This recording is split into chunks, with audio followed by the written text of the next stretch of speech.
하나님, 정말 그렇죠.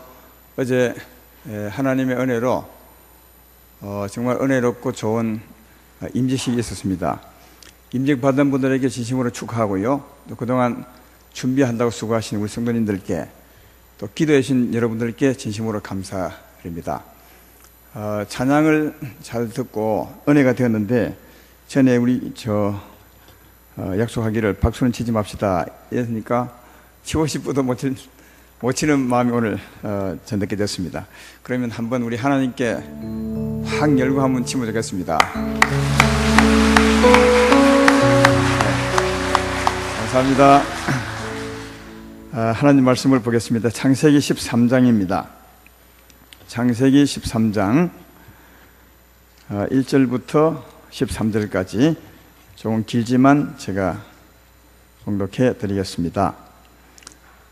창세기 13장 1절부터 아브라함이 애굽에서 그와 그의 아내와 모든 소유와 롯과 함께 대geb으로 올라가니 아브라함에게 가축과 은과 금이 풍부하였더라. 그가 네겝에서부터 길을 떠나 베델에 이르며 베델과 아이 사이 곧 전에 장막 쳤던 곳에 이르니 그가 처음으로 제단을 쌓은 곳이라. 그가 거기서 여호와의 이름을 불렀더라. 아브라함의 일행 롯도 양과 소와 장막이 있으므로 그 땅에 그들이 동거하기에 넉넉하지 못하였으니 이는 그들의 소유가 많아서 동거할 수 없었음이니라. 그러므로 아브라함의 가축의 목자와 롯의 가축의 목자가 서로 다투고 또 가나안 사람과 브리스 사람도 그 땅에 거주하였느니라. 아브라함이 롯에게 이르되 우리는 한 친족이라 나나 너나 내 목자나 서로 다투게 하지 말자. 내 앞에 온 땅이 있지 아니하냐. 나를 떠나가라. 내가 자하면 나는 우하고 내가 우하면 나는 자하리라. 이에 롯이 눈을 들어 요단 지역을 바라본 적 소알까지 온 땅에 물이 넉넉하여 하니 여호와께서 소돔과 고모라를 멸하시기 전이었으므로 여호와의 동산 같고 애굽 땅과 같았더라. 그러므로 롯이 요단 온 지역을 택하고 동으로 옮기니 그들이 서로 떠난지라. 아브라함은 가나안 땅에 거주하였고 롯은 그 지역의 도시들에 머무르며 그 장막을 옮겨 소돔까지 이르렀더라. 소돔 사람은 여호와 앞에 악하며 큰 죄인이었더라. 아멘.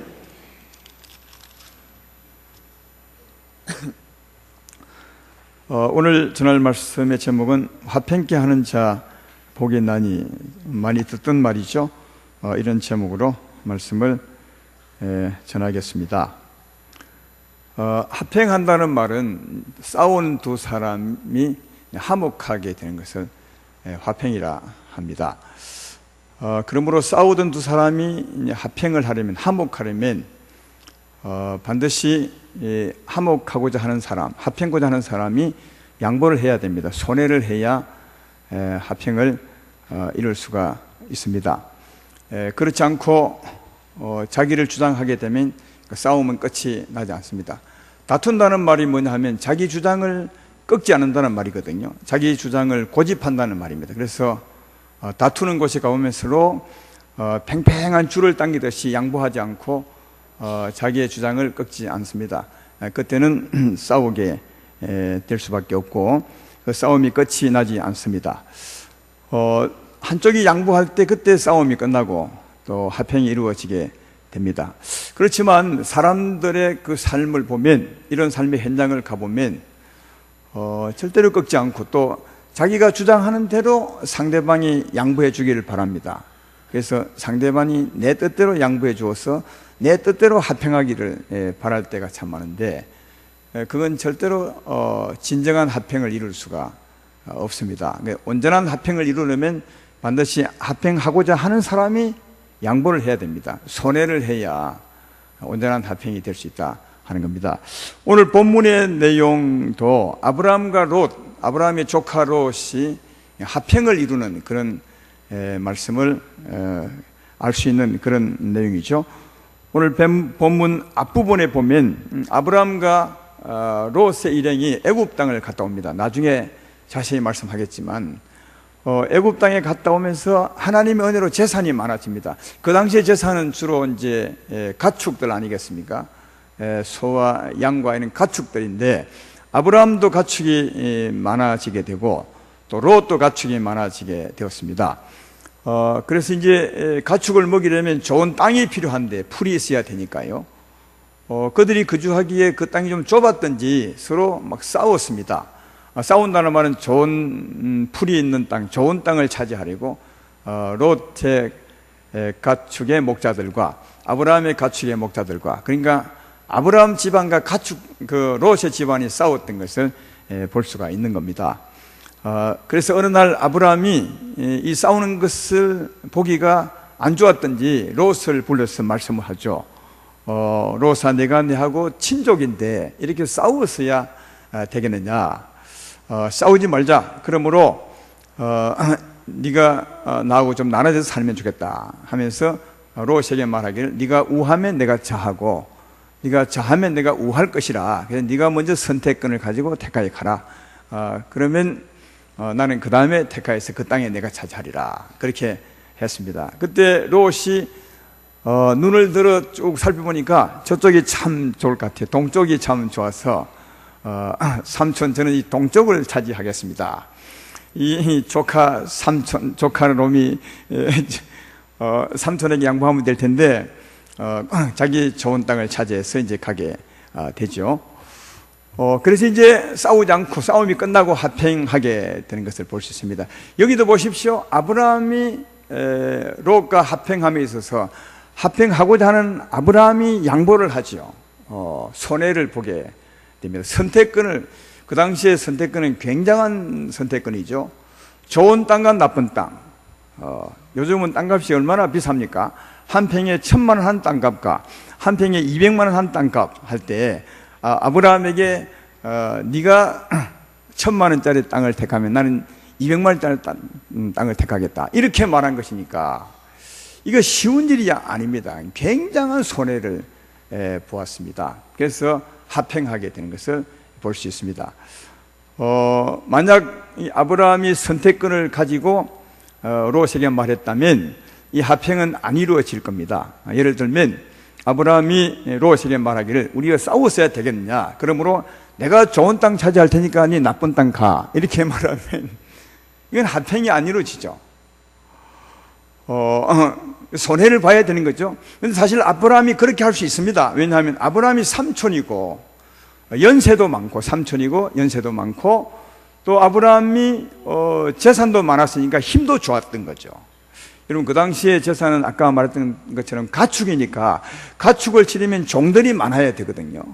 아브라함은 부자였으니까 종들도 많았습니다. 오늘 본문 뒤에 가면 창세기 14장에 보면 아브라함의 종들이 380 몇 명인가 됐다 하죠. 정확한 숫자는 읽어보면 되겠습니다.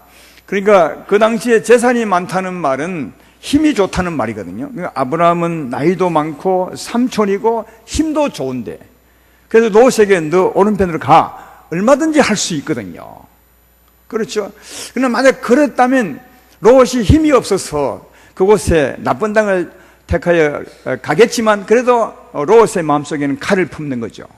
언젠가는 오늘 내게 대한 이 삼촌에게 내가 갚아주리라 하면서 힘을 기르지 않겠습니까? 그래서 떨어짐으로 싸움이 끝날지라도 그 싸움은 진정 끝난 것이 아니라 진정한 합행이 이루어지지 않는 거죠. 그래서 아브라함은 진정한 합행을 위해서 자기가 선택권을 가질 수 있음에도 불구하고 롯에게 선택권을 주었습니다. 그래야 합행이 이루어지거든요.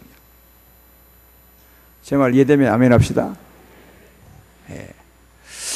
그런데 한 가지 생각해 볼 것은, 아브라함이 삼촌이고 나이도 많고 힘도 좋은데 충분히 자기가 좋은 땅을 차지할 수 있을 것 같아요. 아마 그 사람들 가운데 이행편에 있으면 대부분이 아브라함 같으면 아브라함이 좋은 땅을 차지하죠. 조카 롯을 데리다가 말하겠죠. 롯아, 내가 아무래도 좋은 땅을 차지해야 되지 않겠냐, 삼촌이고 내 재산이 많은데 양들도 많은데 내가 조금 좋은 걸 해줘야 되지 않겠냐, 이렇게 말할 겁니다. 그렇죠? 근데 아브라함은 그리할 수 있음에도 불구하고 롯에게 선택권을 주었어요. 그래서 충분히 아브라함이 좋은 땅을 차지할 수 있음에도 불구하고 되게 좋은 땅을 주면서까지 합행한 이유가 뭐겠냐? 왜 그렇게 하면서 큰 손해를 보면서 합행을 하려고 했던가 하는 겁니다.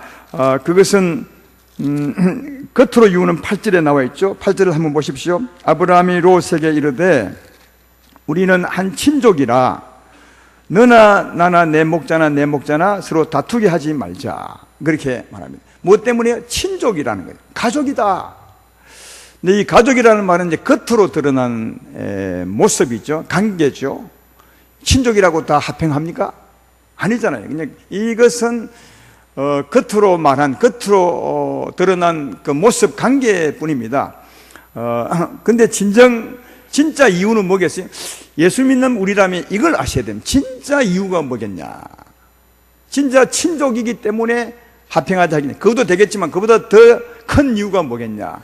이것을 아는 게 우리들의 일이 아니겠는가. 그래서 이것을 알고 우리도 합행하며 살아야 되지 않을까, 그렇게 생각합니다. 진짜 이유가 뭐겠어요? 이것은 아브라함을 알아야 합니다. 아브라함은 지금 가나안 땅에 들어왔으니까, 약속의 땅에 들어왔으니까, 하나님이 지시한 땅에 들어와 살고 있는 구별된 백성이니까, 요즘 같으면 하나님의 백성이죠. 요즘과 영생 얻은 하나님의 자녀, 우리와 같은 신분임을 알 수 있습니다. 영생 얻은 우리와 같은 신분. 영생은 하나님의 생명을 얻었거든요. 근데 하나님의 생명은 그냥 얻으면 하나님의 생명을 얻은 것이 아니라 하나님의 생명은 특성이 있어요. 이 꽃들도 다 특성이 있기 때문에 그 특성에 맞게 이런 꽃을 피우고 저런 꽃을 피우고 저런 열매를 맺는 겁니다. 그러니까 생명의 특성이에요. 하나님의 생명의 특성이 뭔지 아니면 하나님의 생명의 특성은 합행하는 겁니다. 그 생명이 우리 안에 오면, 우리가 그 생명의 은혜를 입으면 우리 마음이 자꾸 다른 사람과 싸우기보다는 하나 되기를 원하는 그런 마음이 있습니다. 이게 하나님의 생명의 특성입니다. 하나님의 생명의 특성은 세상의 소욕, 죄의 정욕과는 반대입니다. 이런 것을 성경에 기록한 곳이 있습니다. 갈라디아서 5장 19절 21절에 보면 하나님과 반대되는 세상의 정욕, 육체의 소욕이 어떤 것임을 잘 말해주고 있습니다. 이렇게 기록하죠. 육체의 일은 분명하니 곧 음행과 더러운 것과 호색과 우상 숭배와 주술과 원수 맺는 것과, 그 다음을 잘 보십시오. 분쟁과 시기와 분쟁과 당 짓는 것과 분전함과 이단과 투기와 술 취함과 방탕함과 또 그와 같은 것들이라, 이렇게 기록합니다. 이 육체의 소욕, 죄의 정욕이죠.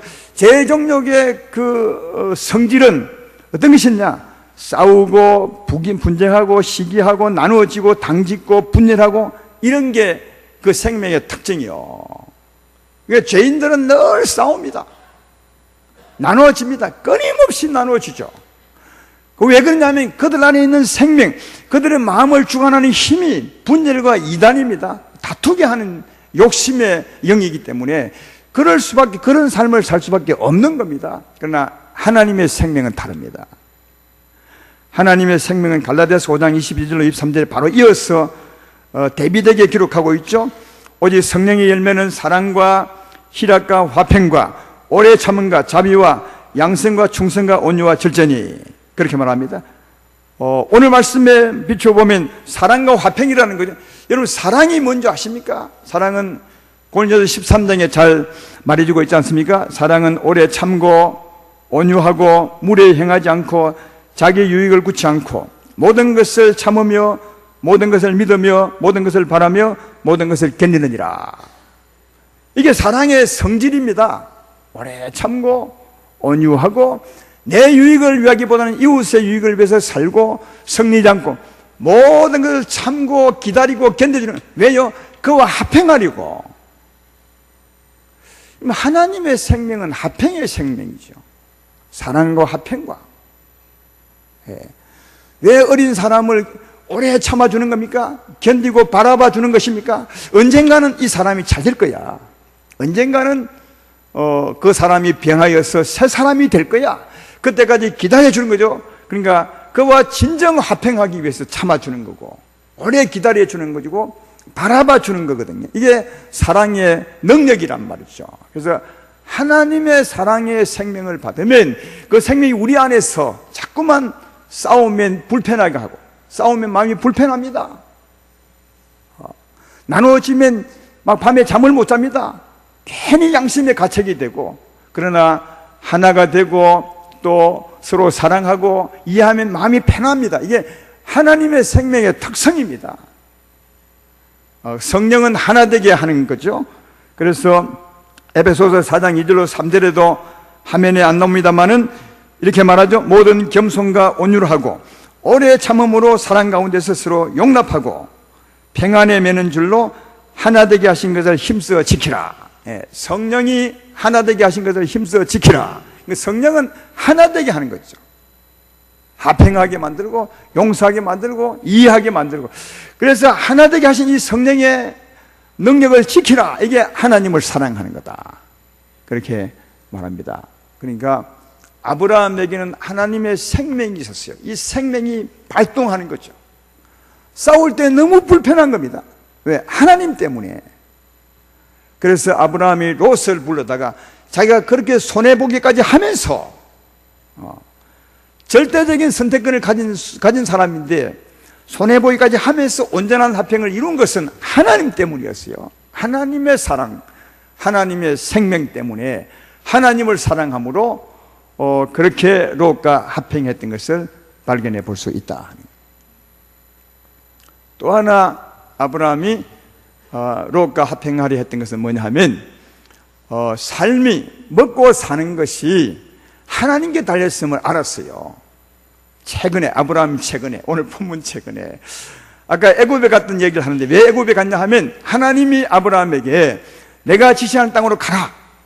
가면 네가 머물 곳을 내가 지시해 주리라. 그렇게 했습니다. 그래서 오랜만에 진짜 오래 걸려서 아브라함이 드디어 마침내 가나안 땅에 들어왔죠. 그리고 하나님이 지시한다고 했으니까 계속 이동해 갔습니다. 하나님 지시할 때까지 가나안 땅에서. 그때 어디에 딱 갔더니 하나님이 마몰의 세겜 땅에 이르렀더니 하나님이 거기 나타나셔서 이 땅이 네 땅이다. 이 땅이 내가 내게 줄 땅이다. 여기 머물러 살아라. 그렇게 말씀을 합니다. 그래서 아브라함이 거기 아이와 베델 사이에 장막을 치고 그 땅에서 사는데, 문제는 그때 비가 오지 않았어. 그 땅이 기근이 아주 심했습니다. 그러니까 비가 오지 않으니까 먹고 살 길이 없었더니 점점점 물이 있는 곳으로 흘러내려갔는데 마침이 아니라 드디어 어디까지 갔느냐? 애굽 땅까지 갔어요. 애굽 땅은 아주 그때 강대한 나라니까 애굽 땅으로 흘러가면서 아브라함이 자기 아내에게 한 말이 있습니다. 다 아시는 내용이죠. 뭐라 했느냐?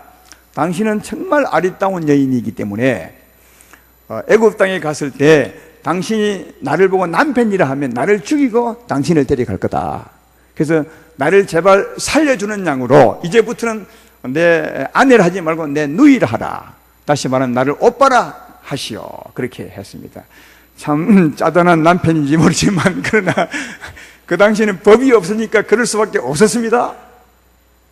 그래서 이제 그 아내도 요즘 같으면 아마 이혼하자 할 건데 그때는 그렇게 할 수밖에 없었던지 그렇게 하겠다고 했습니다. 그래서 이제 애굽 땅에 내려갔는데 뭐라 하느냐? 오빠라 하거든요. 그래서 바로가 예쁜이가 데려갔어요. 데려가면서 이제 오빠라 했으니까 처남이죠. 처남에게 재물을 많이 주죠. 그 당시에 재물은 소와 양입니다.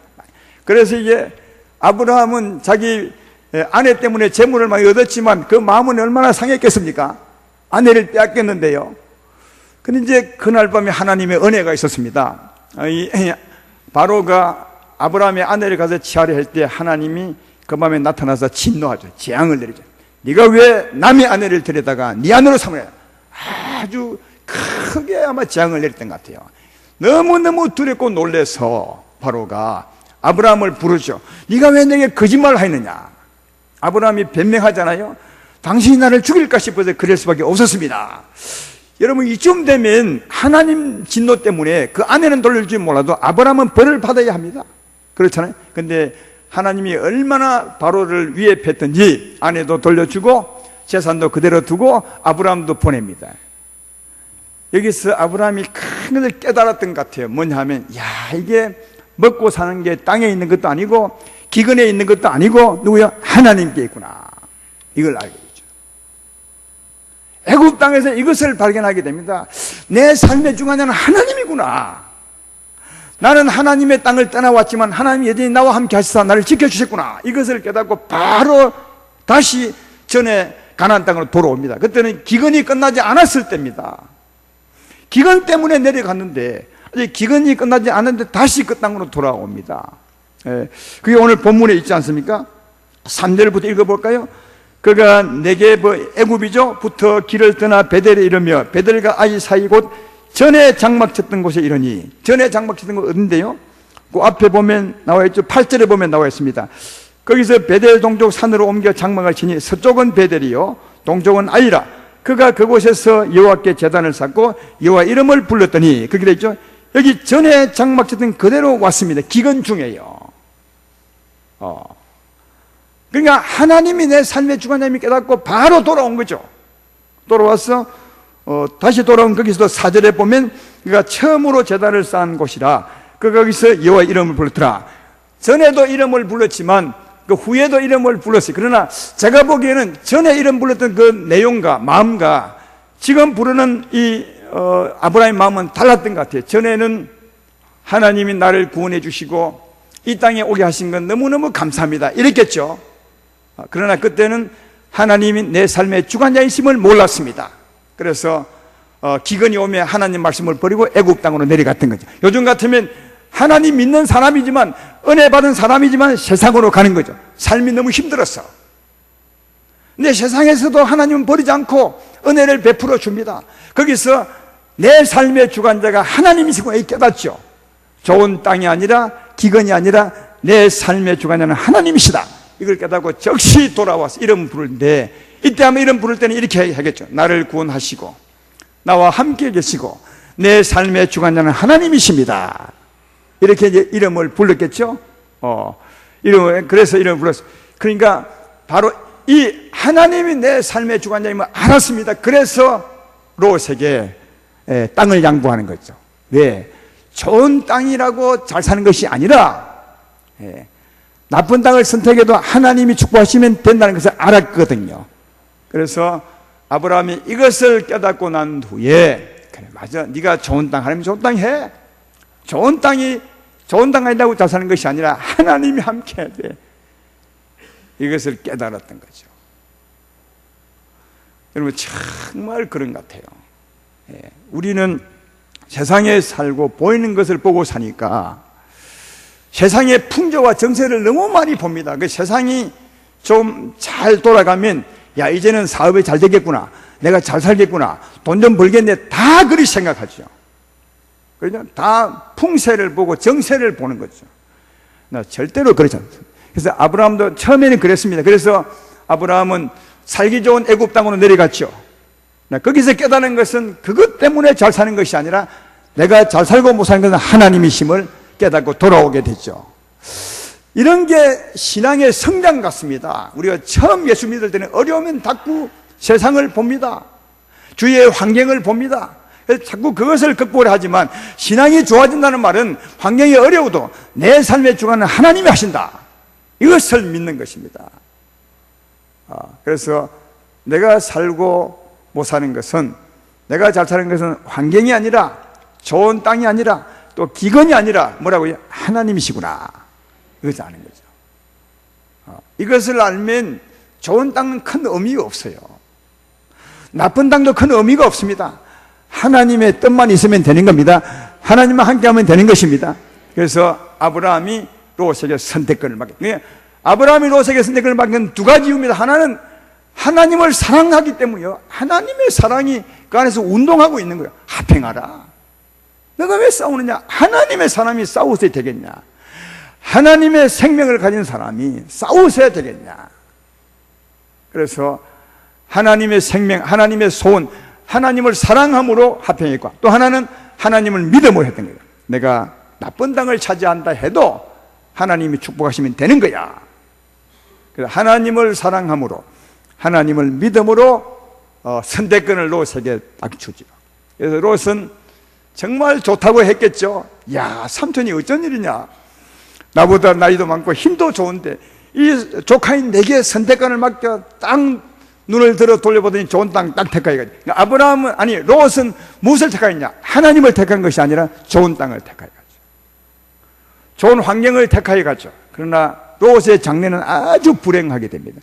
하나님을 택한 것이 아니었기 때문에 그렇습니다. 좋은 땅을 택하여 가는 롯은 점점 소돔에 가까워지고, 소돔은 악한 도시였기 때문에 그가 악에 휩싸여서 결국은 망하게 되는 것을 볼 수 있죠. 사랑하는 아름다운 교회 성도 여러분, 여러분의 장래는 좋은 땅이 아니라 좋은 환경이 아닙니다. 하나님이십니다. 하나님을 선택하시기를 주의 이름으로 축원합니다. 아브라함은 나쁜 땅에 남았죠. 나쁜 땅이 아니라 하나님을 선택한 거죠. 하나님을 의지하는 것임을 알 수 있다. 하나님을 사랑하고 하나님 믿었으면 척박한 땅이지만 하나님이 나와 함께 하시면 나는 되는 거야. 내 장래는 빛날 수 있어. 내 삶의 주관자가 하나님이시니까. 이걸 믿음으로 그 땅에 남았죠. 나머지 땅에 남았더니 그 다음 보십시오. 창세기 오늘 본문 뒤편에 바로 보면 이렇게 말합니다. 14절에 롯이 아브라함을 떠난 후에 여호와께서 아브라함에게 이르시되 너는 눈을 들어 너희 있는 곳에서 북쪽과 남쪽 그리고 동쪽과 서쪽을 바라보라. 보이는 땅을 내가 너와 내 자손에게 주리니 영원히 이르리라. 내가 내 자손이 땅의 티끌 같게 하리니 사람이 땅의 티끌을 능히 셀 수 있을진데 내 자손도 세리라. 너는 일어나 그 땅을 종과 행으로 두루 다녀보라. 내가 그것을 내게 주리라. 할렐루야. 언제요? 롯이 떠나고 난 후에, 다르게 말하면 하나님이 아브라함이 진짜 나쁜 땅이지만 하나님을 사랑해 그 땅을 택했을 때, 그때죠. 하나님을 사랑하고 하나님 믿었을 때, 그때 하나님을 선택했을 때, 그때 하나님이 아브라함에게 딱 나타나죠. 그러니까 사랑하는 여러분, 하나님은 우리 삶을 다 보시고 계시죠. 여러분의 삶의 현장에서 어떻게 사는지를 다 보고 계시죠. 지난주에 하나님은 우리와 함께 하심이 떠나지도 않고 버리지도 아니하리라. 영원히 함께 하리라. 그렇게 말씀하셨습니다. 큰 은혜를 받았는데, 함께 한다는 말은 또 우리 삶을 보고 계신 것이죠. 벌 주려고 하는 것이 아니라 우리에게 상을 주시려고 가만히 보고 계시다가 정말 이 아들, 아브라함, 내 사랑하는 이 아들이 사람 같으면 그렇게 안 할 텐데 나를 생각함으로 나를 선택하였구나, 이렇게 생각하고 아마 감동을 받으시고 아브라함을 딱 찾아오셔서 말씀하기를 눈을 들어 천지 사방을 둘러보라. 이 땅을 전부 내가 내게 주겠다. 이게 무슨 말입니까? 하나님이 손해본 것에 대한 보상을 해주는 거죠. 여러분, 아브라함은 선택권을 하나님 때문에 손해를 본 겁니다. 하나님은 아십니다. 그래서 하나님 때문에 손해본 것, 하나님이 찾아오셔서 보상을 해주는 거죠. 그것도 하나님이 보장해 줍니다. 영원히 네 땅이 될 것이라. 여러분, 하나님이 보장해 주는 것과 그냥 내가 차지한 것은 천지 차이죠. 돈이 아무리 많아도 하나님 보장하지 않으면 금방 나가버립니다. 그러나 돈이 많으면 많을수록 적어도 하나님 보장하면 그 돈은 나의 돈이 될 줄로 믿습니다. 그러니까 하나님 보장하는 큰 차이가 있는 거죠. 그래서 하나님이 딱 와서 손해본 것에 대한 보장을 합니다. 여러분, 이런 말씀은 성경 전체에 쫙 깔려 있습니다. 내 이름 때문에 네가 손해보았느냐? 내가 여러 배로 갚아주리라. 이 땅에서도 말이죠. 하나님은 위로합니다. 우리가 손해본 것 같지만 절대로 손해보게 하지 않습니다. 이 땅의 것조차도요. 마태복음 19장 29절에 예수님이 이런 말씀 하셨지 않습니까? 내 이름을 위하여 집이나 형제나 부모나 자식이나 전토를 벌인 자마다 여러 배를 받고 또 영생을 상속하리라. 이 보십시오. 두 가지를 말합니다. 이 땅에서도 내 이름 때문에 뭔가 손해본 것이 있느냐? 내 때문에 희생했느냐? 나를 사랑해서 네가 화평하려고 네가 손해봤느냐? 그러면 이 땅에서 다 여러 배를 갚아준다는 거죠. 그렇죠? 이 땅뿐 아니라 또 그렇게 산 삶의 결과 영생이죠. 네가 천국에서도 큰 영광을 받게 될 것이라. 그런 삶의 결과를 영생으로, 풍성한 생명으로 돌려받게 될 것이다. 그렇게 말씀하면서 두 가지를 말씀하는 것을 볼 수 있습니다. 두 가지. 하나님을 사랑함으로 우리가 손해본다면 이 땅에서도 하나님께 받을 것이요, 보장을 받을 것이요, 그렇게 산 삶의 결과는 저 세상에서도 복을 입할 것이다. 그래서 하나님이 바로 그런 후에 찾아오셔서 아브라함에게 넓은 땅을 준다 하는 것은 이 두 가지 의미가 있는 것을 볼 수 있다. 이 땅에서도 보상해 주는 거죠. 하나님 믿음으로 사시기를 주의 이름으로 축원합니다. 그래서 이게 어렵지만 하나님을 택한 것이 너무너무 중하다는 거고, 또 그런 삶을 산다면 하늘의 축복, 영생이 있는 거죠. 가장 귀한 복이죠. 아브라함이 롯과 싸울 때는 이걸 다르게 말하면 악에 대하여 악으로 대하는 겁니다. 그렇죠? 악에 대하여 악으로 대하는 거죠. 서로 막 좋은 땅 차지하려고 싸운다는 말은 악에 대하여 악으로 대하는 거지만, 이제 자기가 손해보고 합평한다는 말은 악에 대해 선으로 이긴 것을 말하는 거죠. 그러니까 악에 대해 악으로 할 때는 서로 마음이 좁은 거요. 롯이나 아브라함이나 같죠. 우리도 그럴 때 많잖아요. 악한 사람에서 악으로 막 대할 때는 똑같습니다. 하나님이 누구 편 들겠습니까? 다 그나 도토리 기적이죠. 똑같습니다. 그러나 악한 사람이 돼서 내가 손해보고 사랑을 한다면, 합평을 한다면 그는 마음이 굉장히 넓어진 거죠. 할렐루야. 마음이 넓어진 겁니다. 성경도 우리에게 마음이 넓어지라고 말하는 곳이 많이 있습니다. 고린도서 6장 11절로 13절에 고린도 교인들에게 말하죠. 고린도 교인들이여, 너희를 향하여 우리의 입이 열리고 우리 마음이 넓어졌으니 너희가 우리 안에서 좁아진 것이 아니라 오직 너희 심령에도 좁아진 것이라. 내가 자녀에게 말하듯 하노니 보답하는 것은 너희도 마음을 넓히라. 같이 싸우면 마음이 좁은 것입니다. 마음을 넓히라. 마음이 넓다는 말은 하나님의 사랑으로 악을 이긴 거죠. 하나님의 사랑으로 악을 이긴 것입니다. 마음이 좁은 데를 품어준 것입니다. 하나님의 사랑으로 악을 이긴 것입니다. 지난주에 말하면 하나님의 사랑으로 욕심을 밟은 겁니다. 하나님의 사랑으로 욕심을 밟고, 하나님 사랑으로 욕심을 밟고 약한 자, 좁은 자를 품어주고 하게 되면 어찌 되겠습니까? 내 땅이 넓어지는 거죠. 내 영역이 넓어지는 겁니다. 이걸 다르게 말하면 여호수아 1장 3절에 말했죠. 너희 발바닥으로 반 땅을 전부 너에게 주리라. 너희 발바닥으로 반 땅을 전부 너에게 주리라. 이 말씀이 이 말씀이요. 하나님의 사랑으로 우리가 악을 발바닥으로 밟는 거죠. 다시 말해 좁은 사람을 품어주는 거죠.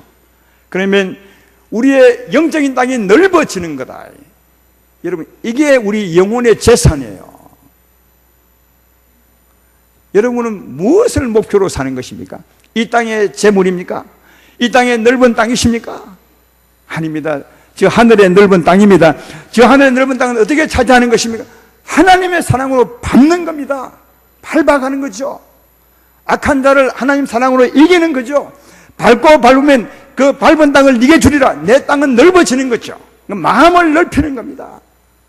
이게 영적 소유를 넓혀가는 거 아니겠습니까? 오늘 아브라함이 악에 대하여 하나님의 선으로 이겼을 때, 하나님의 사랑으로 큰 손해보고 하나님 사랑으로 좁은 롯을 품었을 때 하나님이 찾아오셔서 이 땅을 네게 주리라 한 말은 이런 의미가 있음을 잘 알 수가 있는 거죠.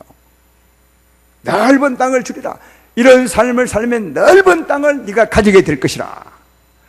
이게 보이지 않는 우리의 영적인 재산 유업 아니겠습니까? 이걸 위해서 사실은 우리가 살고 있는 겁니다. 이 땅에서요. 또 이런 삶은 하나님의 사랑으로 좁은 자를 품는 것이니까 살면 자꾸만 하나님 사랑이 풍성해지죠. 이걸 다르게 말하면 영생입니다. 이게 영생입니다. 그러니까 마태복음 19장 29절에 내 이름을 위하여 집이나 형제나 부모나 자식이나 전토를 벌인 자마다 여러 배를 받고 영생을 상속하리라. 이 말씀은 그런 뜻이죠. 내 이름으로 네가 손해봤냐? 하나님이 여러 배를 갚아줄 것이고 이 땅에서, 그리고 그렇게 산 삶은 영생이 될 것이다. 네 영광이 될 것이며 네 유업이 될 것이다. 이렇게 말하고 있는 겁니다. 사랑하는 여러분, 우리는 지난날 정확하게 7년 전에 큰 어려움을 겪었죠. 큰 어려움을 겪었습니다. 근데 지나고 보면 그 어려움이 우리에게 큰 복이 되었다는 것을 저는 지금을 생각합니다. 그러나 그때는 참 어려웠습니다. 처음에는 막 싸웠죠. 아브라함과 조카 롯이 싸웠던 것처럼 우리도 막 서로 싸웠죠. 그리고 우리는 하나님 생각해서 정말 큰 손해를 보았어요. 여러분 알지만 어마어마한 손해를 보았죠. 왜요? 하나님 때문에요. 하나님 때문에, 합행기를 원하는 하나님 때문에, 싸우기를 원치 않는 하나님 때문에, 그 생명이 우리 안에 있어서 너무 불편하니까. 그 뒤에 이 얘기를 한번 해주면, 지금도 총회에는 이런 싸움이 많습니다. 늘 돈을 좋아하는 정치꾼들 때문에, 나쁜 놈들 때문에 그렇죠. 이런 게 한두 군데가 아니에요. 근데 그 당시에 우리와 같은 문제로 싸웠던 교회가 몇 개 있는데 지금도 싸우고 있습니다. 아십니까? 강주의 무슨 교회 지금도 법원에 가고 있어요. 성도들 다 헤어지고 얼마나 많은 상처를 안고 살아가는지 아십니까? 지금도 몇 년입니까? 7년입니다. 서울의 모 교회는, 목동에 있는 잘 사는 교회는, 어마어마하게 큰 교회는 싸워서, 지금도 싸워서 네가 많이 내가 많이 하고 있습니다. 그 목사님은 4년 동안 감옥 갔다 왔고요. 이게 하나님 뜻입니까? 제가 싸울 때 이 얘기했어요. 그리 하지 마라. 하나님은 그런 분이 아니시다. 좀 손해보더라도 양보를 해라. 그게 하나님 뜻이다. 그 후에 하나님 당신들을 축복할 거다. 아무리 말해도 안 듣습니다. 이게. 여러분, 총회 싸움 역사상 가장 빨리 끝난 곳이 우리 교회입니다. 자신 있게 말하지만 그것도 2년 만에 끝났습니다.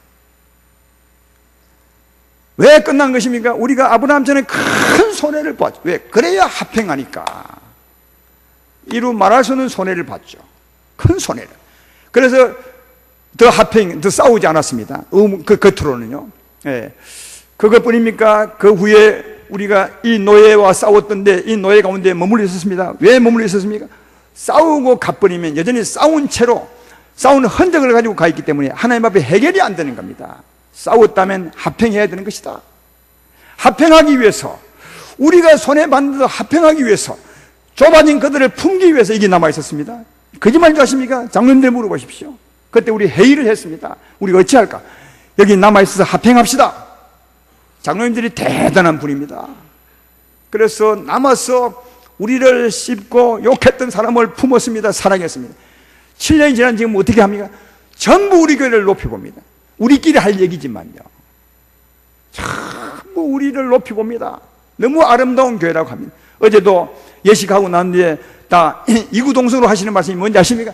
아름다운 교회 예식이 너무너무 아름답다 그랬습니다. 저는 이게 하나님의 축복이라고 생각합니다. 우리가 마음을 좀 넓혀서 살아갔으므로 우리의 영적인 영역이 넓어진 겁니다. 우리 아름다운 교회의 영역이 넓어진 겁니다. 성경이 말하지 않습니까? 아브라함이 손해보고 롯과 헤어질 때 하나님이 찾아오셔서 아브라함이 말하기를 네가 땅을 보라, 다 이건 네게 줄 것이다. 이 땅의 보상도 되겠지만 천국의 영적인 영역도 된다는 사실을 잘 알 수가 있습니다. 그래서 7년 지난 후에, 지금 지난 후에 우리는 제가 볼 때는 정말 보상도 받았다고 생각합니다.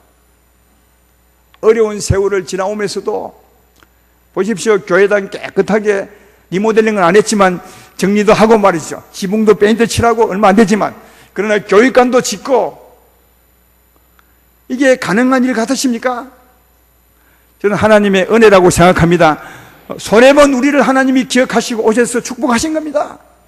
여러분의 삶은 어떠십니까? 여러분의 삶도 난 하나님의 축복했다고 생각합니다.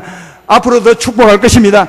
무엇보다 우리의 영역이 넓어진 겁니다. 여러분의 마음이 넓어진 겁니다. 최고의 복을 가지고 있는 것입니다. 그래서 이렇게 사셔야 되는 겁니다. 오늘 말씀의 결론을 맺겠습니다. 사랑하는 여러분, 우리는 하나님의 자녀입니다. 하나님의 자녀는 하나님의 생명을 가진 것입니다. 하나님의 생명은 합행의 생명입니다. 싸워보십시오. 굉장히 불편한 것은 하나님의 생명이 하나의 합행을 원하기 때문에 불편한 것입니다. 그러므로 하나님의 자녀들은 화평케 하는 사람이 되어야 됩니다. 합행하는 자 복이 있나니 그가 하나님의 아들이라 일컬음을 받을 것이요. 하나님의 아들은 왜 합행해야 되는 사람인가? 그 생명이 합행케 하는 생명입니다. 그 생명을 여러분이 가지고 있습니다. 이 생명 끊임없이 이웃과 합행하기를 원합니다. 그래서 가능하면 모든 사람과 더불어 합행하라 그러지 않습니까? 히브리서 12장 14절에 이렇게 말합니다. 모든 사람과 더불어 합행함과 거룩함을 따르라. 이것이 없이는 아무도 주를 보지 못할 것이라. 모든 사람과 더불어 합행하라. 예수님을 보십시오. 예수님은 합행치 못한 사람이 없습니다. 어느 누구와도 친했습니다. 거지와도 친하고, 가늠한 자와도 친하고, 강도와도 친하고, 주님이 품어주지 못한 사람이 있으십니까? 그의 사랑은 너무 크지 않습니까?